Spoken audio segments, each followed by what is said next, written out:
First tonight for her reaction, I am pleased to welcome Republican Congresswoman from the great state of Colorado, Communications Chair for the House Freedom Caucus and member of the Oversight Committee, Lauren Boebert. Congresswoman, a warm welcome to you. So glad to have you here tonight.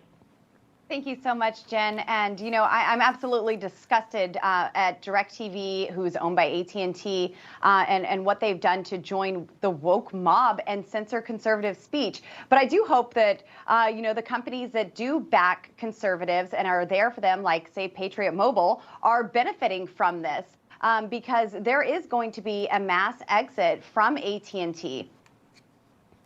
Well, we so greatly appreciate your support and your voice on this matter. Talk to us about what Congress can do here to put an end to what we're seeing in this blatant infringement on the First Amendment. Well, to start off with, I joined a letter to the owners of DirecTV to express the danger that this censorship creates, and we're demanding that they respond to that letter. Look, they pay Vice Media, which receives less viewership than Newsmax, more money, but are canceling Newsmax in what can be described as nothing less than an attack on conservative speech. I love Newsmax, and I think that y'all are doing a really great job, and I think that your viewers will watch online and through the app, or heck, they may switch from DirecTV to something else. But we absolutely have to put pressure on this. I think that this is something that is ripe for the Oversight Committee to look into. Certainly when you have these publicly traded companies. So there needs to be some involvement here and some pressure put on these companies because this is freedom of speech on attack right now. If you have to censor your opponent's views, well, then maybe you don't have the best views to argue them. It's true, and if they can do this to Newsmax, they can do it to anybody. Right. So we do appreciate your support, Congresswoman. Shifting gears here, though, you know, the last time, you know, we at least had you on the program or saw you, we were going through the marathon vote for Speaker McCarthy. Obviously, a lot going on since then. Tell us how things are moving along right now on the House floor. I know you had 3 amendments that were passed today, a very exciting moment for you. Talk to us about your assessment of everything thus far. Yeah, so it's been wonderful. We made historic fundamental changes in Washington, D.C. Congress has been broken for a very long time, and we took the time to make sure that we got it right. We worked on our concessions to get them put into place, and ultimately Speaker McCarthy, to his great credit, saw the merit in them and accepted the concessions that we were fighting for. And things that we fought for, we were actually experiencing today. Single subject legislation, amendments offered on the House floor that are germane to the bill, and we were actually able to go on the floor for several hours today and offer amendments and debate them. I even went to the Democrat who was debating against one of the 3 amendments that I put forward and thanked him for the debate. It was great to engage in that conversation, and he and I had a great little chat off to the side after the debate was over. But I was able to get all 3 amendments passed in the House, which is a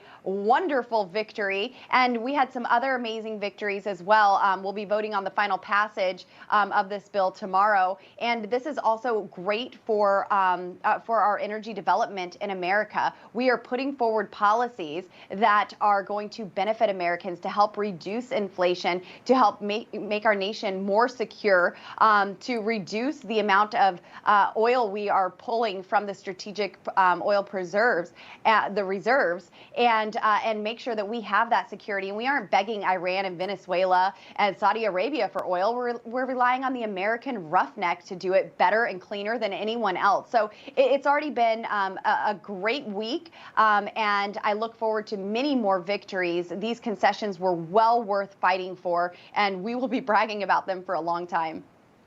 Well, congratulations. It is great to see some progress here in Washington, where so often we're experiencing gridlock. And I want to ask you, kind of shifting gears here a little bit, about your colleague, Adam Schiff. He's been in the news quite a bit lately, kind of caught up in a saga this week. You got McCarthy bouncing him and other radical members from their positions on the Intel Committee. Then he announces today that he's going to be running for Dianne Feinstein's seat in the Senate. Not too surprising. I mean, we know that you work closely with Florida Congressman Matt Gaetz. He's introduced introduced legislation today that would call on the House to vote on if Schiff should be banned from reviewing classified information. I love what he called it. He calls it the Pencil Act, after former President Trump's nickname for him. We're really expecting the left to call this another political stunt. Talk to us about why this piece of legislation is important and why Schiff should not be elected to the Senate. Yes, well, the Pencil Act, this is the Preventing Extreme Negligence with Classified Information Licenses Act. It's wonderful. But look, Congressman Matt Gaetz is a friend, and I think that this is a great idea. Adam Schiff is known to review classified materials that you and I can't see, then go out and lie about it. That is totally unacceptable, and I think that he should be barred from ever reviewing classified documents. And then again, if Shifty Schiff really wanted to review classified documents, he could always have a beer in Biden's garage and, maybe he'd find some interesting reading material while he's there. But I think with all of this, classified documents that are coming out, seems everyone and their mother has them right now. We need to start taking this seriously. We should have taken it more seriously when it was Hillary Clinton and set the precedence then that there will be consequences if you have this in your possession and you are not authorized to have it. But I think the biggest regret with the classified documents is probably from Joe Biden in the fact that he didn't use bleach bit or a hammer to get rid of it. But I certainly don't think that Shifty Schiff should be elected to the Senate, and I'm glad that Adam Schiff and Eric Swalwell and Ilhan Omar are no longer in charge, and this is a new conservative majority, and these woke